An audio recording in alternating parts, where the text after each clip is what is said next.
Some men are quiet not because they have nothing to say, but because they are waiting for the right moment to say everything. My name is Idris. I'm 63 years old. I have calluses on my hands from 40 years of building things, houses, fences, futures. I know how to read a foundation, whether it's solid or whether it's quietly cracking beneath the surface while everyone smiles and pretends not to notice. I paid for my daughter Kyla's entire wedding, the venue, the dress, the catering, the flowers. Every single invoice had my name at the top and my signature at the bottom. I didn't complain. I didn't keep score. I did it the way I've always done everything, silently, completely, because that's what my late wife Iris would have wanted, because that's what fathers do. And then, during one Sunday dinner that started like every other, she looked me dead in the eye and she said, I wish you would just vanish from my life. I want you to sit with that for a second. Not a stranger, not an enemy. My daughter, the girl I raised alone after her mother died. The girl whose college tuition, car, and apartment deposit all came from the same pair of hands she was now dismissing across a dinner table. I didn't yell. I didn't cry. I set down my bag of groceries and I said, all right then. What happened next? Well, let's just say the venue called her 3 days later about an unsettled balance. And that's when Kyla finally understood what vanishing really looks like. But here's what nobody tells you about a story like this. The villain isn't always who you think it is. And the man you assume is the victim. He had a notebook. He had a lawyer named Gareth. And he had absolutely nothing left to lose. This is my confession, my truth. All of it. Before we start, do these three things right now. Subscribe and hit the notification bell. This story drops chapter by chapter, and you do not want to be left behind when the twist in chapter 4 lands. Like this, so more people find this story. Idris' story deserves to be heard. Comment below. Who do you think the real villain is, Kyla or Hayes? We read every single one. Let's talk. I want to tell you something about the kind of man I am before I tell you what I did. I am not a dramatic man. I have never once flipped a table, raised my voice in public, or sent an angry email I didn't delete 3 times before sending. I built my career 38 years as a general contractor on the simple belief that if you measure twice and cut once, you'll rarely have to explain yourself to anyone. I measure everything.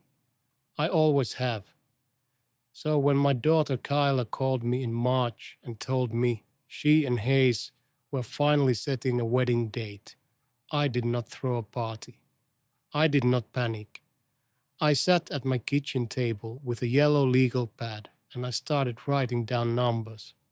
That's who I am. I am a man who responds to love by making lists.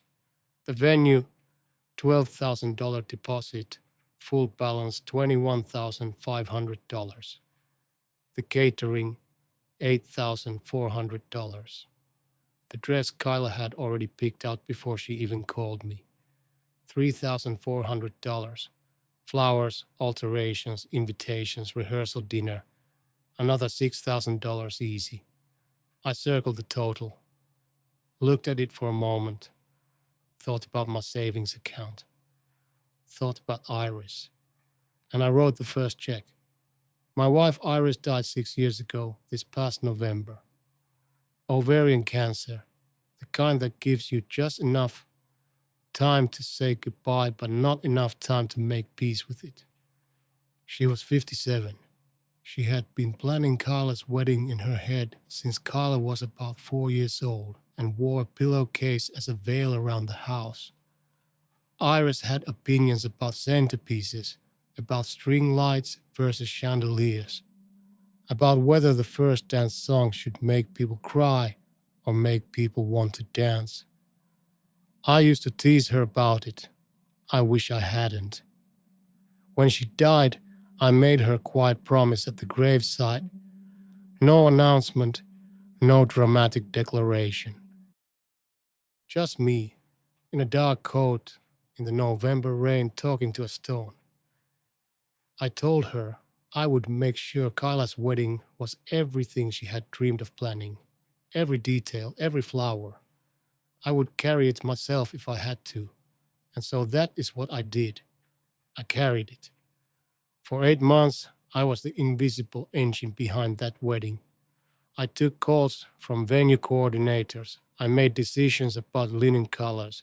I forwarded PDF contracts to my email and read them at my kitchen table at 10 p.m. with reading glasses I still wasn't used to wearing. I had a folder on my laptop labeled simply Kyla, Wedding. It had 41 files in it. Kyla knew I was paying. She said thank you in the early months. A real thank you. The kind where she hugged me at the door and held on for a second longer than usual. That was the Kyla I recognized. The one who used to fall asleep on my shoulder during long drives and call me on Sundays just to talk about nothing. That Kyla I would have paid for anything. But somewhere between March and the autumn, something shifted. I noticed it the way you notice a slow leak, not all at once, but in small, dripping signs you keep telling yourself mean nothing. She stopped returning my calls same day. When I had questions about the seating chart or the menu, she'd sigh before answering.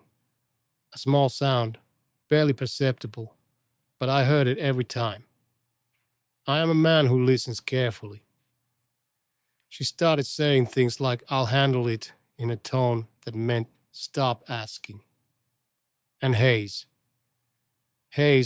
with his easy smile and his habit of talking over people, Hayes had started coming to every conversation like a man who believed he was already the most important person in the room. I'm not a man who dislikes people easily. I gave Hayes every fair chance a father can give. But I know a bad foundation when I see one. I just didn't know yet how bad, or how soon everything built on top of it was going to crack. I started keeping a small notebook that October. Oh, contractor habit. Document everything, date everything, trust nothing to memory. I wrote down expenses, dates, conversations. I didn't know yet that notebook would become the most important thing I owned. I just knew I needed to write it down. Kyla asked me to come to the dress fitting. I want you to understand what that meant to me. Because by October, the invitations to be involved had become rare. I was mostly operating through bank transfers and email confirmations. So when she called and said, Dad, will you come Saturday to the boutique? I said yes before she finished the sentence. I put on my good jacket, the charcoal one I'd worn to Iris's last birthday dinner. I polished my shoes. I was at the boutique 20 minutes early. The place was called Blanc. White walls, white furniture, champagne in thin glasses that nobody seemed to actually drink. A world built for celebration, for women in silk robes being fussed over. I walked in holding my car keys and immediately felt like I had stumbled into someone else's dream.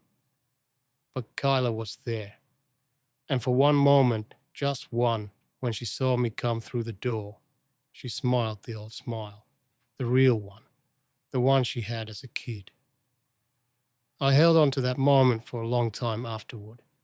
Hayes was already there. He hadn't mentioned he was coming. He was leaning against the counter with his phone in one hand and a coffee he'd brought from outside in the other. The kind of man who carries outside coffee into other people's spaces without a second thought. He gave me a nod, the kind you give someone you don't particularly want to deal with but are too comfortable to be rude to directly. Idris, he said, like he was confirming something. I said his name back, smiled, measured twice. The fitting took about an hour. Kyla was luminous in the dress. I will always say that honestly. Whatever else happened, she was luminous. The seamstress, a small quiet woman named Elena, pinned and tucked while Kyla turned in front of the three-way mirror. I sat in a cream-colored chair and watched my daughter the way I used to watch her in school plays, holding my breath, afraid that if I exhaled, she might disappear. Hayes spent most of the hour on his phone. He looked up twice, once to say the neckline looked kind of plain, once to take a photo for his own Instagram. I said nothing. I held Kyla's purse, which she had handed me without looking. Then Elena asked, in her gentle way, who would be handling the alteration fees. There was a small pause, and Kyla, my daughter, in her wedding dress, not making eye contact, said my name. Not warmly, not with a "my wonderful dad is taking care of it." Just my name, the way you'd say visa or checking account, a category, a function. Idris is handling it. I wrote the check. Nobody said thank you. Hayes was already back on his phone. On the drive home, I drove. Kyla rode with Hayes. I had 40 minutes alone in the car with the radio off. I have learned over 63 years that the most honest conversations you will ever have are the ones you have with yourself in a moving vehicle. I asked myself plainly, what is happening to my daughter? Not the financial part. I've never cared about money the way some people do. Money is just organized effort, and I have always been willing to put in the effort. No, I mean the person. The woman who handed me her purse like I was furniture, who said my name like an invoice number, who laughed at Hayes's jokes while Elena, the seamstress, worked quietly at her hem, and I sat in a cream chair trying to remember if that old smile she'd given me at the door was real. That evening I called Gareth, my oldest friend, 61 years old, retired attorney, the kind of man who says very little but means every word. I didn't tell him everything, not yet. I just said, Gareth, remind me, if I sign contracts on someone else's behalf, what does it take to remove my name from them? Gareth was quiet for a moment. Then he said, why? I said, just remind me. He did. And I wrote it in the notebook. I didn't know yet that in 3 weeks, Kyla would say the word that made all of this inevitable. But the notebook was ready. It was a Sunday. It's always a Sunday. I don't know why the hardest moments in my life have chosen Sundays to arrive. Iris's diagnosis was a Sunday. Her funeral was a Sunday, and now this. Maybe God figures it's the one day a man is home, sitting still enough to receive a blow without somewhere else to be. I had cooked. That's the part I keep coming back to even now. I'd driven to the market that morning and bought the things Kyla grew up eating. Jerk chicken the way Iris used to make it, rice and peas, fried plantains slightly darker than golden because that's how Kyla always wanted them. I was at her stove by noon. I had Iris's old playlist running low on the speaker.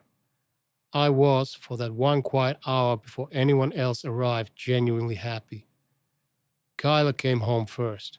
She was distracted, phone in hand, somewhere else in her head.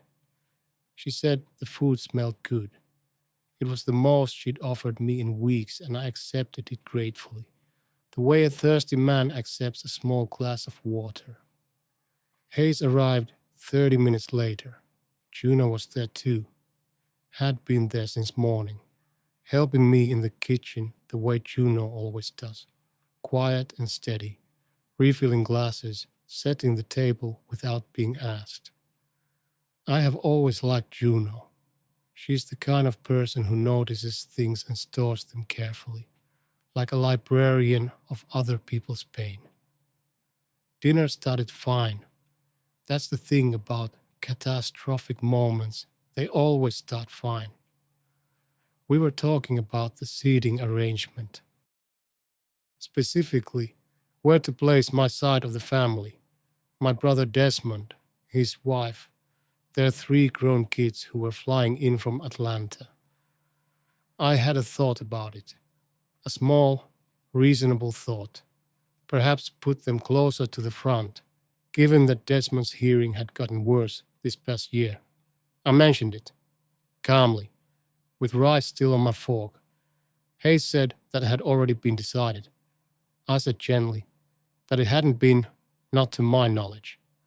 Hayes said less gently that it had.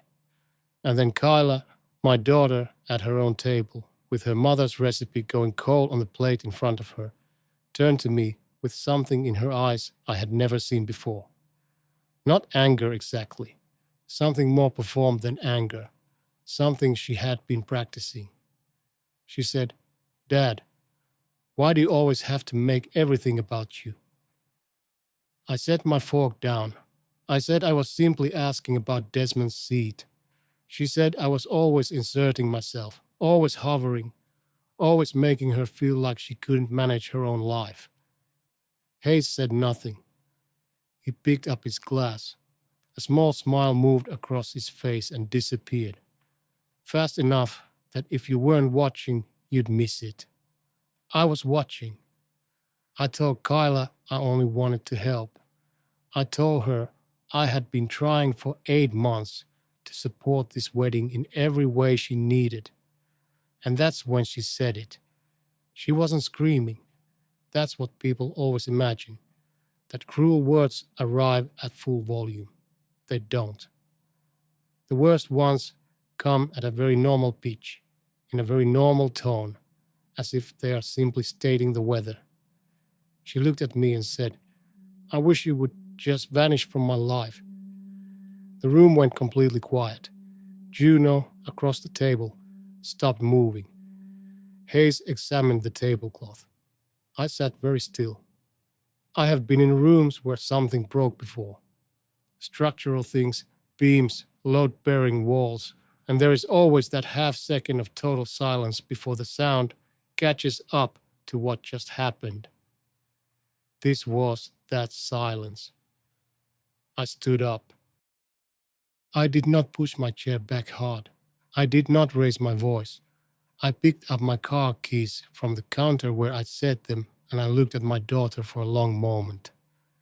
She did not take it back. I said, "All right then." And I walked out. I drove 4 miles before I realized I was passing the church where we buried Iris. I pulled over, sat in the car park in the dark with the engine running, pressed my hands flat against my thighs the way I do when I need to feel something solid. Then I called Gareth. I didn't explain. I didn't have the words yet. I just said, "Pull everything with your name attached and put it somewhere safe." Gareth said, "Done." And that was the beginning of the end of something. And maybe, though I couldn't see it yet, the beginning of something else entirely. I want to be clear about something. I did not act out of rage. Rage is loud and sloppy and leaves marks on the wrong people. What I felt driving home from that church car park was something colder and more precise than rage. It was clarity, the kind that only comes when something you've been refusing to see finally steps fully into the light and stands there, patient, waiting for you to acknowledge it. She wanted me to vanish. I am a contractor. I follow the brief. Monday morning, 8 a.m., I called Della at the venue. Della and I had spoken perhaps a dozen times over 8 months. She knew my voice, knew I was the one who answered questions, wrote checks, remembered details. She was professional and warm, the way good coordinators are. I told her there had been a family development. I asked her to flag the account and remove me as the responsible financial contact until further notice. I gave no replacement name. Della paused, then carefully. Should we reach out to the bride directly about the outstanding balance? I said, yes, please do exactly that. Then I called the caterer. Same conversation, same phrase, family development, same outcome. Then the florist. Then the tailor managing the groomsmen's suits. 4 phone calls, 40 minutes total. I was calm throughout, the way I am when I'm laying out work orders on a job site. This task, then that one, then the next. I did not cancel the wedding. I want to be precise about that because it matters. I did not destroy anything, I simply withdrew. I removed my name, my number, my financial guarantee, and left a clean, quiet gap where I used to be. I vanished, as requested. Gareth had already drafted the formal letter by Tuesday afternoon. A simple one-page document stating that I was withdrawing financial sponsorship from the event. Clean, legal, undramatic. He read it to me over the phone in his flat, attorney voice. When he finished, he was quiet for a moment. Then he said, "Are you okay, brother?" I said yes. It was the first lie I had told in years, but it was also, in the way of complicated things, partially true. I was not okay, and I was also, underneath the not okay, strangely, peacefully resolved. For 4 days, I heard nothing.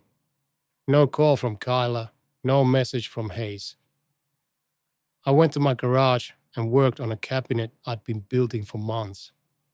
I replanted Iris's garden bed. It had been overgrown since the summer, and I had been walking past it every morning feeling guilty. I pulled weeds. I turned soil. I planted bulbs. There is something about putting your hands in the earth that organizes the inside of a man. On the 5th day, my phone rang. Not Kyla, not Hayes, Juno. She was crying before she finished saying my name. I sat down on the garden step and waited while she found her voice. And then she told me something that rearranged everything I thought I understood. Hayes, she said, had been humiliated by the fact that Idris was funding the entire wedding. In his world, in the version of himself he had been carefully building, a man whose father-in-law paid for everything was a man who couldn't provide. He had been making comments for months to Kyla privately, consistently, about how Idris hovered, controlled, inserted himself. How it made Hayes look small. How a woman with an overbearing father would always put that father first. He had been slowly and deliberately poisoning the well. The cruelty I had witnessed from Kyla, the sighing, the dismissals, the way she'd said my name at the dress fitting like an invoice, that was not fully Kyla. That was Kyla performing the version of herself that Hayes had been coaching her toward. She hadn't invented the word vanish. He had planted it. I sat in Iris's half-replanted garden and held the phone long after Juno had gone quiet. The sun was low. The soil was cold under my hands. I did not call Kyla. I did not change what I set in motion. But something shifted in my chest from cold anger towards something older, heavier, and far more painful. Grief. For my daughter, who had been slowly disappeared long before she tried to disappear me. Della called on a Tuesday. I know the exact day because I had been in Iris's garden again that morning. The bulbs were starting to settle into the soil and I was checking on them the way you check on quiet things you're not sure will survive. My phone was face down on the garden step. I didn't hear it ring, but Kyla did. She called me at 9:47 that same Tuesday night. I know the time because I looked at the clock when my phone lit up. Old habit. Iris used to say I treated every late call like it might be an emergency. She wasn't wrong. I answered on the second ring. Kyla did not say hello. She said, "What did you do?" Not angry exactly. The question was too fractured for anger. It had 3 or 4 emotions packed into it at once, the way a cracked wall holds pressure from every direction before it finally gives. I heard fear in it. And underneath the fear, something I hadn't heard from her in months. She sounded young. She sounded like my daughter. I asked her calmly to tell me what happened. Della had called that afternoon about the outstanding balance, $18,400, due within 72 hours, or the venue would release the date. Kyla, who had believed everything was handled, had thanked Della and hung up before the number registered fully. Then she called the caterer to confirm something small, a menu detail, and learned her father's name was no longer attached to the contract. Then the florist, then the tailor. She said she sat on her bathroom floor for 20 minutes before she could make herself dial my number. Hayes had tried the venue deposit on his card while she sat there. I learned this later. She told me without drama, just as fact. The card was declined on the first attempt. He tried a second card, declined again. He had been telling Kyla for months that money was not a concern, that he had it handled, that Idris's involvement was unnecessary and faintly embarrassing. The numbers told a different story. Over the phone, I listened to my daughter breathe through the kind of silence that comes after humiliation, that specific quiet of a person who has just seen something they cannot unsee. I did not feel it. I have learned across 63 years that some silences need to be sat in before they can be moved through. Finally, she said, "How much? Total? Everything?" I told her. Another silence, longer this time. Then, "Dad." Just that. Just a word with nothing attached to it. No accusation, no demand, no performance. My name. The old version of it. The one she used before Hayes taught her to say it like a line item. And something in my chest, that calcified, careful thing I had been protecting for weeks, cracked open a little. But I was not finished, because she needed to know. I told her about Juno's call, all of it. The months of quiet comments Hayes had been making, the deliberate erosion, the word vanish that hadn't come from her own heart but had been placed there by a man who needed her to shrink her father so he could feel larger. I told her without theater, just the facts, the way I'd tell a client what was wrong with their foundation. Here is the crack. Here is how long it's been forming. Here is what caused it. She didn't defend him. She didn't argue. She went very quiet in a different way than before. Not the fractured quiet of shock, but the still quiet of a woman running something through her mind she couldn't stop seeing clearly. I did not tell her what to do. That was never my job. I said, before we hung up, "I'm not asking you to leave him. I'm asking you to see him, really see him, the way your mother always saw people, straight through to what they were made of." She said she'd call me tomorrow. She didn't call the next day. But 3 days later, on a Friday evening, she did something better. She drove to my house, knocked on the door. When I opened it, she looked like someone who had been through something and come out the other side carrying the truth in both hands. She said, "I confronted Hayes." I stepped aside to let her in, and she told me everything. The wedding did not happen on the 14th. Kyla ended the engagement 11 days before the date. Not in a scene. There was no screaming, no dramatic gesture. Just a phone call she made from my living room, sitting on my couch with a cup of tea she'd stopped drinking going cold on the table in front of her. Juno was with her. I was in the kitchen, close enough to hear her voice without hearing the words. The way you stay near a person when they're doing something hard without standing over them. When she came into the kitchen afterward, she looked exhausted in the clean way. The way you look when you finally set down something very heavy you'd been carrying so long you forgot it wasn't part of you. I didn't say a word. I just put my arms around her. She cried for 2 days. I let her. Hayes sent me one text. He said, "You won. Happy?" I read it, set my phone face down on the table, and never responded. That was the revenge, not a confrontation. I am not built for confrontations. Not a speech, not a legal maneuver, not a public reckoning. Just permanent, unshakable silence from a man who had decided he was no longer available to be provoked. Hayes wanted a reaction. He had always wanted a reaction, something he could point to, something that made Idris the problem. I gave him nothing.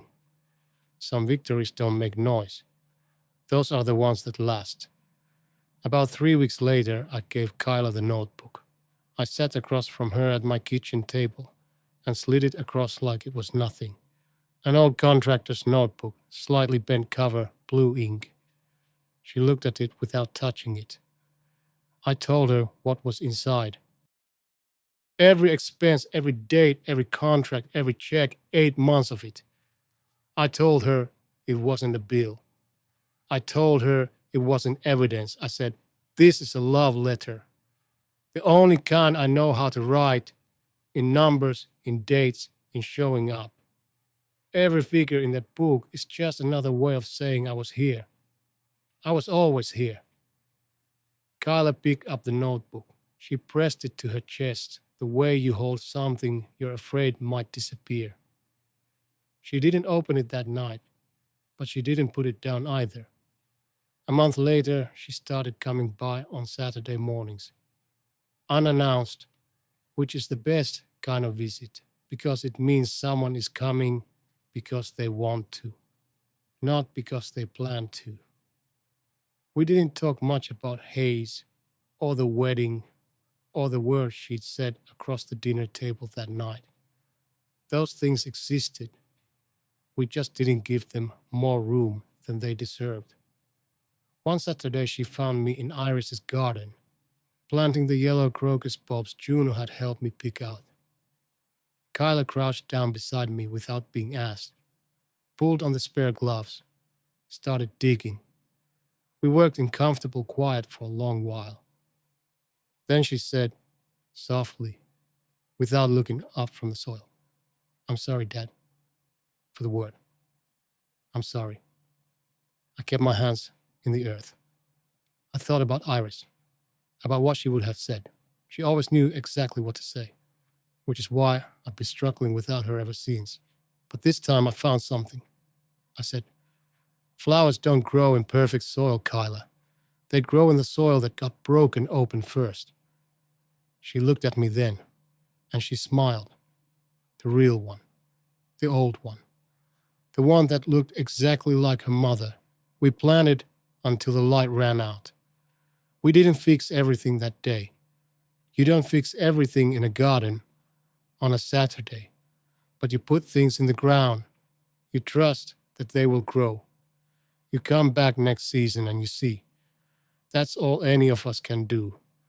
That's all this was ever about. That's Idris's story. All of it.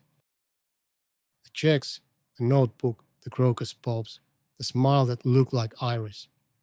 If this story moved something in you, if any line felt true, then you already know what to do. Subscribe and hit the bell. We have more stories like this one. Real, raw, human, like this. It tells us this kind of storytelling matters, and we'll keep going. Comment one word, just one, that describes how this story made you feel. We read every single one, every time. Share this with someone who needs to be reminded that quiet dignity is still the most powerful thing a person can carry. Thank you for staying with Idris. From the kitchen table to the garden, you were there for all of it. That means everything. See you in the next story.